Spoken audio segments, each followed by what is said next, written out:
ለምንድነው ለይለቱል ቀድር የተባለ ሲባል አንዳንድ ዑለማዎች ለዒዘሚ ቀድሪሃ አሉ። በጣም ቀድሯ በጣም የከበደ ስለሆነ በዛች ሌሊት እንግዲህ ጅብሪል አለይሂ ሰላቱ ሰላም ይወርዳል። በሐዲስ እንደተናገሩት አረንጓዴ ባንዲራ ይዞ መጥቶ እዛ ካዕባ ላይ ይተክላል። ተነዘሉል መላኢከቱ ወሩሑ ፊሃ አለ። እንግዲህ ሩህ ማለት ጅብሪል አለይሂ ሰላቱ ሰላም፣ መላኢካዎች ይወርዳሉ። ዓለም ላይ ያለ በሙሉ የሚቀራን ሰው የሚሰግድ ሰውን በኢባዳ ያለን ሰው ሁሉ እየመጡ ሰላምታ ይሰጣል። ከዛሊከ ዱዓ ደግሞ የሚደረገው ዱዓ ላይ ወርደው አሚን ይላሉ። ዱዓን አላህ ይቀበላል ማለት ነው። በዛ ሰር ሌሊት የሚስራ ማንኛውም ኢባዳ ከ1000 ወር በላጭ ነው። ከ83 ዓመት ከ4 ወር አካባቢ ይመጣል ማለት ነው። ይህም ደግሞ ነቢያችን አንድ ቀን ለሰሃቦች አንድ በበኒ እስራኤል ዘመን በፊሰቢልላህ 1000 ወር ከቤቱ ወጥቶ በአላህ መንገድ ላይ ያሳለፈ ሰው ነበር ብሎ ሲናገር ሰሃቦች አዘኑ።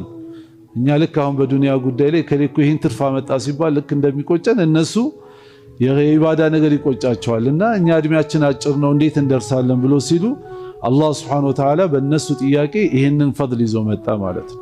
خلاص ላይ እንግዲህ እንደዛ ከሆነ ያቺ ሌሊት የገጠመው ሰው ኸይሩ ሚን 1000 ሸህር ነው። 1000 ወርም አልተባለ ከ1000 ወር በላጭ የሆነ ኢባዳ ይጻፍለታል ማለት ነው።